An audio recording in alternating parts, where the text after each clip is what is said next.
Hey guys, Roger Hayer, Brittany Daly, and Rosie. Hair. She only needs one name. It's like Madonna, Cher, Oprah, Shifu. Master Shifu. Master Shifu doesn't have a last name. Let me put my glasses on. So, Somebody else. guys, I don't know if you saw the thumbnail for today's video, but it's this old guy with a beard. Did y'all see that? Oh yeah, I love It's all my mentors are old people with white beards. yeah. Seriously, it's so depressing to look at my vision board. I was like, I like these guys. Rose is going to turn into an old man with a white beard. There's nothing sexy about my mentor board. So, guys, today we're going to be talking about someone that I really admire and has helped me open up quite a bit in my creativity and look at business and all these different areas, how to show up as a husband and a father and all these different things. So today we're going to be talking about Rick Rubin. And this guy the stats blew me away.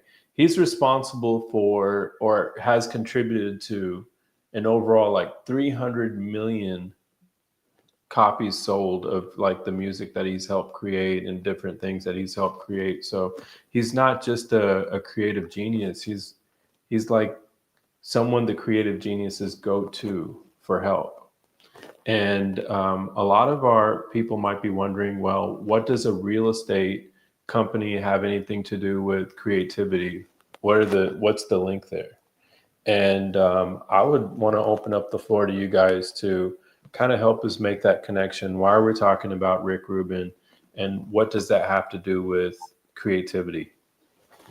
Oh, you would like to open up the floor? Why don't you tell us what you think? Okay. I mean, I definitely would love to do that. That's fine. So I really think that it's about looking for or experiencing life and seeing the same old thing, but realizing a new potential in it. And that's a lot of what he talks about. If you watch his, podcasts, or you listen to his podcast and watch the interviews, you'll notice that he's talking about tapping in to the source. And he's really practical. So it feels funny. Almost feels like I'm lying when I'm talking about him speaking this way, because he does, he's really practical. But the way that he talks about source and energy is not our woo-woo kind of way. It's more grounded and rooted in some real good observations. And that's what we're going to talk about today. And I think that could help anybody scale their real estate portfolio. That can help you become more aware of what's going on at home and your relationships and show up in a different way. So that's why I think it's worth talking about him today. Bree, you read the book. What was your experience? My experience reading the book, he is very practical. Like, I didn't know what to expect reading it. I've obviously heard of Rick Rubin. I've heard good things about it, but it's a very simple read. Like, it's very easy to go through this book, but like literally each page I kept wanting to highlight or like dog ear, or like I was like, I didn't want to read too much because I was like, oh, what this says is so good.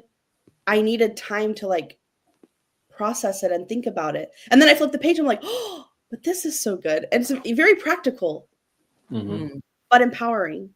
Yeah. That's beautiful. I never spoke about Rick Rubin with anyone. I just fell in love with the man, the way he is, his being, and what he stands for. And I have been following Rick Rubin for many years now. And there's not much content out there around him. But if you just listen to a couple of his things and listen to his podcasts, few of them that are out there, if someone is open enough, they will get everything they need for quite a few years. And I think repeating it is just good enough. I just don't need any more from him, as you were saying, right? Like, you read a chapter, that alone was enough, that you didn't feel the need to get more. But if you just peeked into the next chapter, you felt like there is so much more to take in. It's almost like remembering to me when I read Rick Rubin's context and his text. It's almost like I'm remembering who I am, then becoming something. So it's almost like going back home experience for me. So Yeah. the question you asked was, why is Rick Rubin? Why is it relevant? We're in real estate. Why is it relevant, right? And I think the work we have done with people has proven over last decade that we are just not real estate. We solve problems, and solving problems is creativity, and it is a cognitive skill. And a cognitive skill requires a certain flow state for someone to be in. Like when we wake up in the morning, we don't know which way our day is going to go, right? One of the things people count on us is how cognitively nimble we are. And and I remember there was this one time I was listening to Rick Rubin, and he gave me absolute permission to be 100% become myself. There was a interviewer who was asking him. He said, like, "Hey, are you someone who understands instruments? Like, you specialize in some instruments?" He said, "No, I don't know any single instrument." He said, "Do you know how to compose music?" He said, "No, I don't compose music." He said, "Do you write songs?" He said, "No, I don't write songs." He said, "Do you understand how production happens, how direction happens?" He said, "No, I don't know any of that." He said, "Then why do all these artists come to you?" He said, "Because I trust my ability to know what is good." Mm. Wow. So that's how in tune he is with himself, that he knows that this feels good. This is it. So to me, somebody like this is tapped into a level of collective consciousness that is pure. And there is an innocence to him, which I absolutely love, and a simplicity to him that I love. And most people think that, creativity is this complexity. But I think making simple complex is a commonplace, but making complex simple is creativity, where everybody can have a little taste of it. So I think it applies to us. I think doing real estate is art. It's an artful thing to be able to talk to someone. It's an artful thing to be able to dream with someone and paint a beautiful, vivid picture in mind of what is it they're looking for. And regardless of what circumstances are saying, to be able to just let the vision breathe in, and I think that is real estate for us. It's a craft for us. So that's why Rick Rubin matters. Wow, that's really good. Well, he is my mentor. You can't just pretend to take him away from me in one podcast. I really think I like what you said, because it makes me think of somebody who currently is maybe not invested in real estate, but they've always been thinking about it. And the same information has been coming to them, and they've been processing it the same exact way. And I think a creative approach could allow them to kind of have a camera angle shift and see it from a new perspective, you know? Yeah. I think so. I think that's how it would really help. And so to your point, Rosie, well, there's something that you mentioned to me quite some time ago, and something that stuck out to you in the book before, and it was about how there's always a time for something. There's a time for an idea, and our job is to capitalize on that idea when it comes to us. Do you remember that part? Yeah. So, one of the things that I have absolutely adopted from him is that speed of implementation. A lot of time we think our craft needs to be perfect. And he speaks about it. He said, the moment you feel it is ready, it's ready for the world. Too many people out there, they look for this approval and validation that, hey, is it looking good enough? Excuse me, I'm no, I'm still getting out of the cough thing. He creates this absolute freedom around the thought that we don't need to. Nobody knows what's beating in here. Nobody knows what we can see, right? So if it is ready for you, it's ready for the world, right? And he said the very idea of creativity is devotion. And I know, Brie, I know you are very creative, like with the things that you do. And, for someone who's nature loving, naturally has this creative element. Roger, all he needs is a paint and a canvas, and he will draw something. I'm creative in my own way. I love human behavior, to craft a conversation, to just navigate the deep structures of somebody's mind is absolutely obsessive to me. So the question we need to ask ourselves is that, is creativity singularly experienced, or it is multidimensional, right? Like if you're creative in by being in nature, right? If you're creative with a canvas and a paintbrush, does it just end there, or it actually seeps into other areas of your life? And I have personally experienced that people who allow themselves to be creative, they just are naturally more productive in every arena. Like I know my personal skills in business went up when I gave myself permission to create with the things that I enjoyed. Like some of the things we talk about behind the scenes, I didn't even know I had those skills. Matter of fact, sometimes the skills that we think we don't have are the skills we're really good at. Yeah, Why, do why are you you think not that's looking at me like this? no? Do you think that's because it's we want to hide the work because, like you said, we're insecure and we don't want anyone to see it? Is that what you're getting at? Like we don't think it's ready yet? I think, no, I don't think, I think we don't even realize we have it. I Mhm. think, I think the very thing we desire is the thing we fear. And we fear creating because we are fear of rejection and thinking that we won't be approved of or we are not good enough on it. But sometimes you have to ask yourself, like, are we doing everything for someone else, or are we going to do something for ourselves? Like few things you just have to do in your life for yourself. And I don't know, I have had much more happier days and relationships and ease in business working on things for myself. And What is also, your experience? well, I was gonna say when you said like people are kind of afraid of, failing or what other people are going to think, but it's also like whenever you see someone fail, you're not like, ha ha ha, you failed. You're like, oh man, that person stumbled, but you know what? They're more like me, because no one is perfect. So Yeah. sometimes I think if we are able to be a little bit more vulnerable and put ourselves out there, then it can create even more community and more connection with someone, even though it's very scary to do. But I feel like that's kind of the whole point of living. Yeah, well Yeah. said. That's the point of living, actually.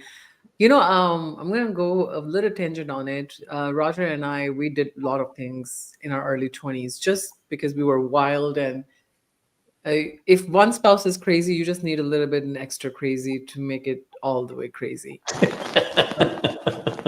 Whatever. Okay. I'm really interested Yeah. in going. I don't know who is more crazy, but one of us is definitely taking One of us is definitely one of crazy. us takes the initiative, other one adds the fuel to it. That's what really happens, and I'm afraid. Anyways, so there was this one time we started a business and we tried it for like a year or two, and it's not that it was not successful. It was very successful. Matter of fact, it caught fire, like spread like a wildfire very fast within 2 years.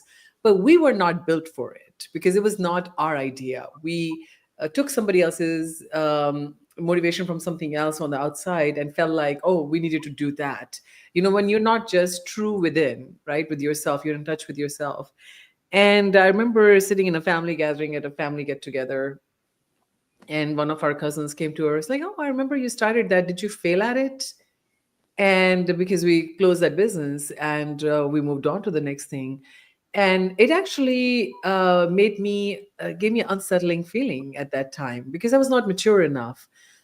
And now I'm looking back, I was like, okay, if I see somebody fail at doing something and all I saw was the failure and I saw nothing else of that human being, of what it took to dare, Yeah. what they became, and what can they possibly tell me to dare, like the way they break through for themselves invisibly. I am sorry that that's all people can see, you know? So I think that's for that alone, I think it's okay to just let go of other people's opinions, you know? I think one of our teams actually put a post out there today. They said, if you dress too fancy, they think you show off. You dress noble, they might think you're poor. If you're successful, they think you're arrogant. If you're not successful, they think it's almost like they have an Either opinion. way. Like, You can't win for winning. Yeah. yeah, it's just easy to just cut that cord and live for you. Yeah. You know what I really liked in the book where it talked about how, like, and you touched base on it too. If you have an idea, to act on it, and if you don't, then that energy and that idea goes to someone else. Because, like, have you ever thought, like, oh, I have this really good idea, and then, like, obviously you wait because, Yeah. Yeah, yeah, like, and then you see someone else doing it and you're like, oh my God, I thought of that yeah, before. But, like, you didn't act on it, so the energy moved to someone else. yeah. The time for that You know, idea. the silliest idea I had was like last year or the year before, and I was harping on it. I was telling my son, I said they need these hats with fans in them,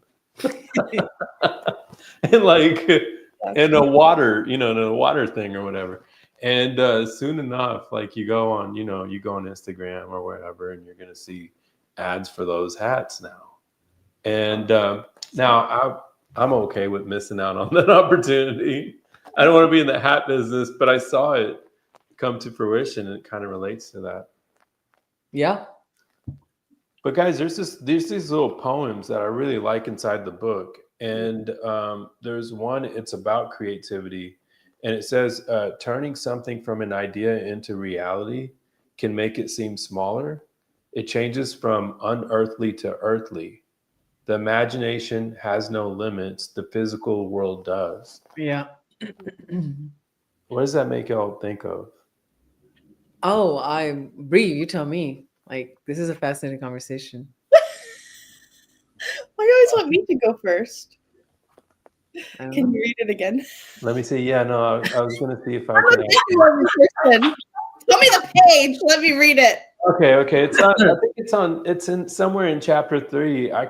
Roger wrote it down. I Oh, can read it again. Comment. read it again. It says, "Turning something from an idea into reality can make it seem smaller." So taking something from an idea into reality can make it seem smaller. It changes from unearthly to earthly. The imagination has no limits. The physical world does. And I guess the kicker is the last line. The work exists in both. Oh. It reminds me of, like, when you're a kid and you have a big imagination and, like, nothing, like, you can really do anything, and then you kind of come to that realization that, like, oh, maybe I am not a princess or whatever it is, right?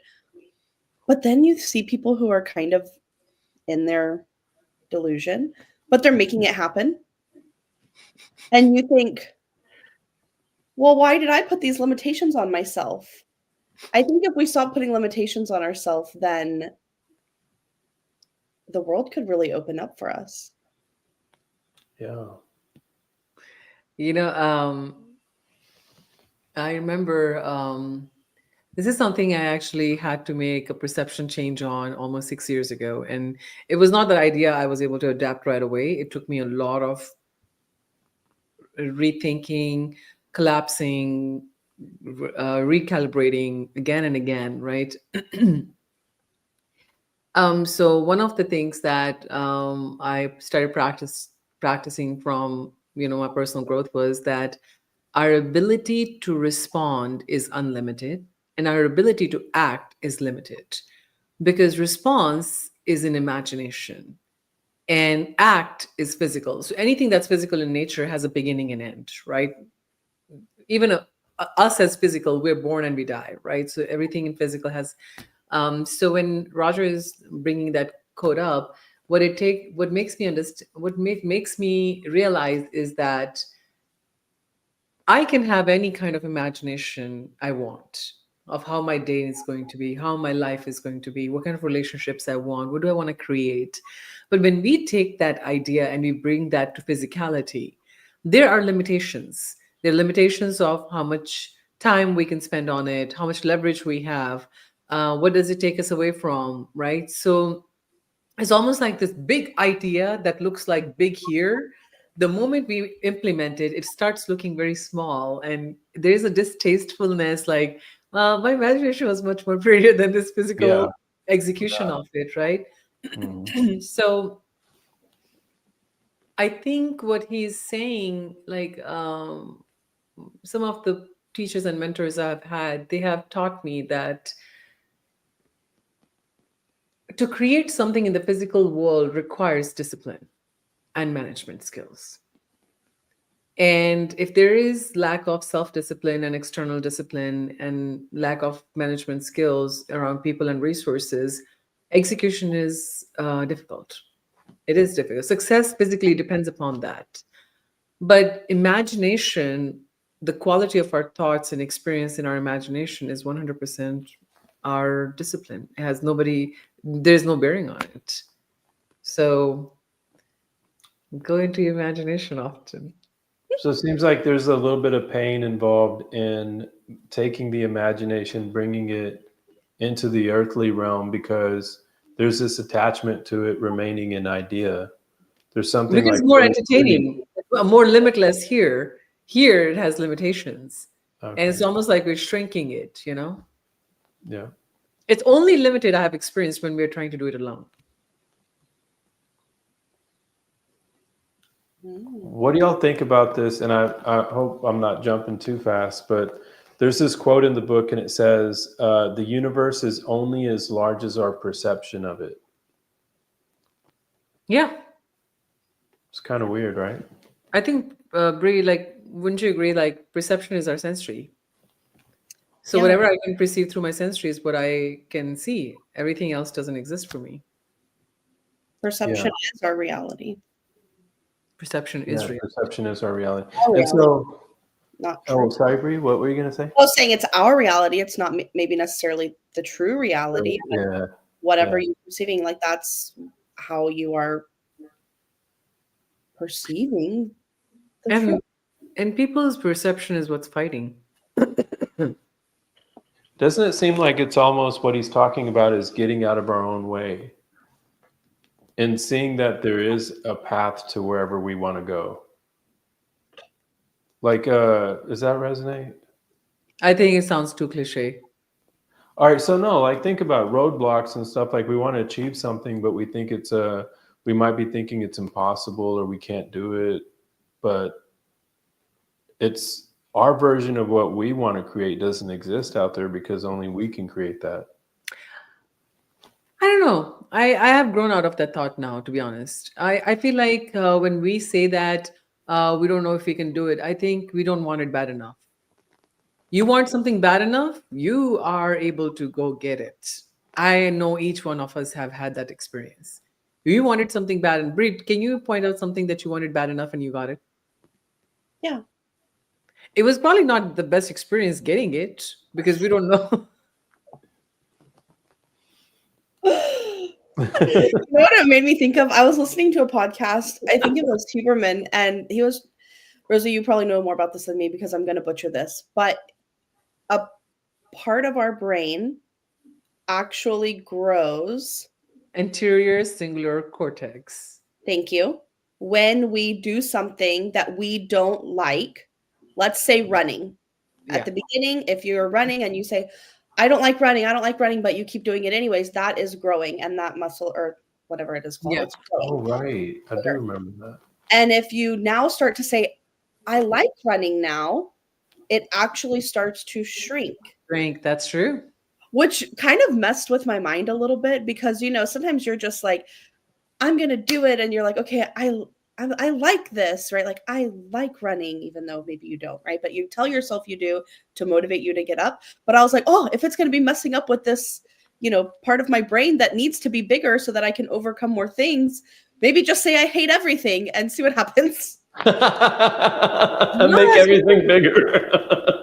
Yeah, like first of all, that's smart. That's intelligent. I'm gonna be a little bit more human right now for a second. Yeah. I was telling someone because I practice breath work and stuff, and people are like, oh, like what a novel thing to do, And I was on a podcast and I said, yeah, I cannot tell you I hated every minute of it. I still sometimes do. And I hate it that I've made a promise to myself to do it. And, this is going to sound crazy. I'm going to go a little bit more vulnerable here. You know how they say forgive people? Mm-hmm. You know what? I don't want to forgive people. You hate them? You know what? For the shit sometimes people do, like, why do I have to force myself to forgive? Maybe for a minute, I don't want to forgive. Maybe I want to be angry for some time. Right? This hurry up now and forgive and get better. I don't subscribe to that. I want to feel that little anger and I want to just like let's see where it goes and then I'll decide for myself if I'm ready to go on the other side, right? So I feel like you just need to channel it into your creativity. No, imagine this. You haven't forgiven someone, but you still chose to engage with them. Oh. Because it's the right thing to do. Yeah. What kind of growth does it require to do that? Because when people forgive, what do they do? He's not talking about me, just for the record. No, I am talking about anyone's you. Wondering. I am, but he's my biggest learning lesson in life. I feel like half my lessons come from him. At least you're learning something from him. There you go. That's beautiful. I didn't say I was learning something from him. They're your biggest lessons in life because of him, through him. Well, Rick Rubin does say we are the vessel. The universe is the source and we're the vessel. We got to take it all in, No, I don't know. And channel it into our creativity. Or maybe just go to my house and bring a baseball bat. Beat the pillows. This is why we don't have HR in real estate. I don't have no HR. Oh, right. Yesterday's conversation. I remember now. It took you no time to social media that shit. It was so funny. I know. Do I look like someone who's going to go to someone's house with the baseball bat? Maybe. All right, guys, what do y'all think about this? I have one question. I've been thinking about it for a while in this book. And what he talks about is that artists, necessarily the really good artists, they don't create art to get paid for it, right? They're creating art because there's this mysterious realm that exists. That's like where they draw their ideas from. And it's a longing to transcend. Like, I just think that's really beautiful. But when I was thinking about that, it was making me think that in our businesses or in our different parts of our life where we're looking to be creative, we need a creative solution, right? A lot of the times it's tied to a result that's not that creative act, or it's not attached to the idea of transcending.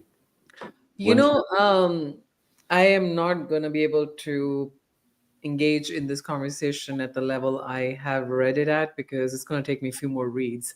So I was reading the Plato's Complete Works, and it talked about people who are impregnated in their soul, which means they have this idea and they want to create, right? Like think about Pablo Picasso. What caused him to make 50,000 paintings in his career? right? Like, where was this coming from? He had to just create. People who dance, they have to just dance. People who are singing, they just have to sing. Like, people who are in love with music, they said, take away food, take away water, leave me with music. I'll just live off of music. There are people like that, right? So I think it is the transcendence in a way where, if you think about it, art makes us immortal. Yeah. Well, who was it that was speaking to Socrates, his mentor? Diotima. Diotima. She's a woman. She was a woman. And she was Socrates' teacher. And we hardly get to hear about her, you know.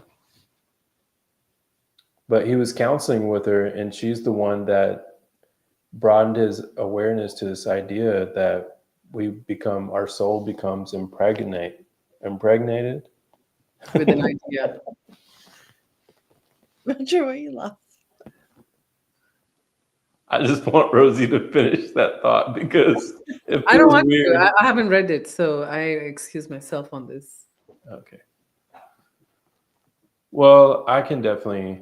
I really like that passage, but I'm wondering now, someone watching the show and saying, okay, I'll you know what? I'll take your word for it. I'll put a creative spin to my existing situation, but they have a result attached to it. That's not necessarily the act of creation. That's not where beautiful art is created from. So, for example, if someone's thinking, you know what, and I heard Rick Rubin and Ryan Holiday talking about relationships at home, and if someone's thinking that they want to put a creative spin and make their relationship with their spouse better through this creative act, and they're putting that weight on that result, that's not necessarily, I don't imagine that's how you're going to transcend or have that transcendental experience. I want to share something personally here. Mm-hmm. So, Bree, would you like, Chris loves running, right? Mm. Can you imagine you taking it away from him and say you can't run marathons anymore? No. No, right? I don't think you even try. But you're cheering him on when he is going for it, right? You're probably not loving marathon as a hobby or an interest as he does, right? Mm-hmm. So what I'm trying to get to is that, do you think he is a little bit of a better human being in one way because he's getting to do what he loves to do? Oh, He's yeah. happier, right? Yeah. So I remember there's a phase in my life where I saw Roger all of a sudden just start creating art. He started doing leather work, right? You have seen his work, what he has done. Like, I own the first prototype of everything. Well, let's not go there.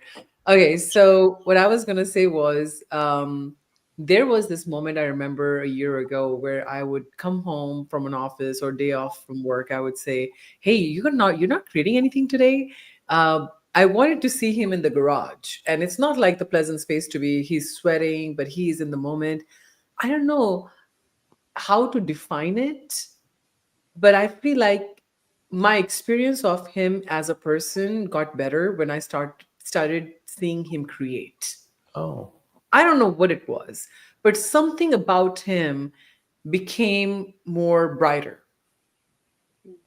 And I think it's important, like, we give each other permission as spouses to create. For someone, it could be just reading a book or being in a nature. Some people like creating memories with family, right? People thrive on different things. We shouldn't box people's creative space in one or the other way. well, I think you put a creative spin on it because you took it from somebody wanting to change their family members or make situation better at home with others to that person finding what's special for them and tapping into their own creative act and Yeah. ultimately just becoming more pleasant to everyone around them. Yes. That's Because think- once Oh, I was gonna say, there's a reason it's called, like, everyone always says, like, find your creative outlet.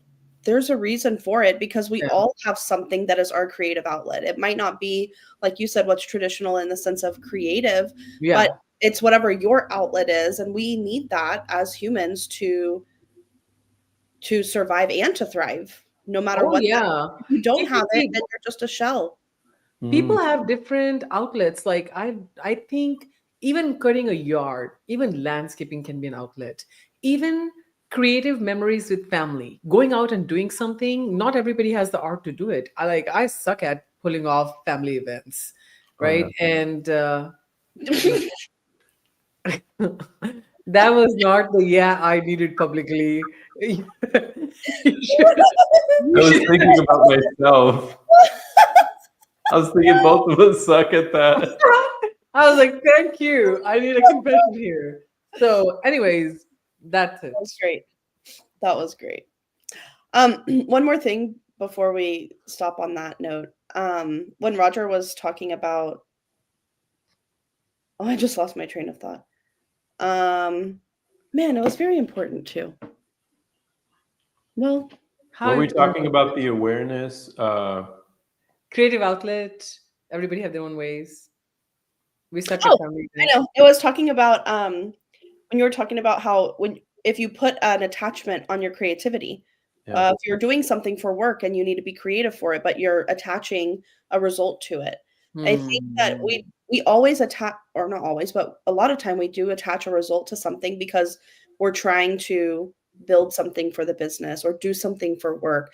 But if we could allow ourselves the possibility to just not have any attachment and just try it, test it, see what happens, then we might have a really good idea on our hands that we would have never had before.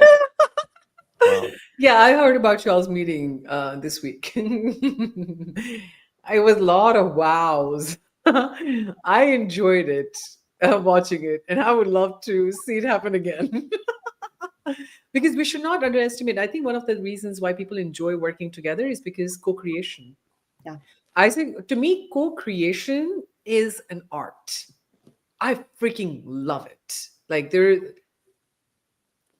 it. So guys, this is going to be our last coffee social for the next 4 weeks.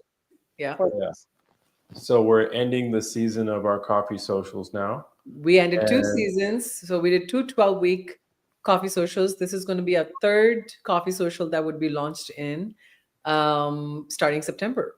And this episode actually finalizes our previous 12 weeks. So this is like the last episode for the season. So wrapped up season 2.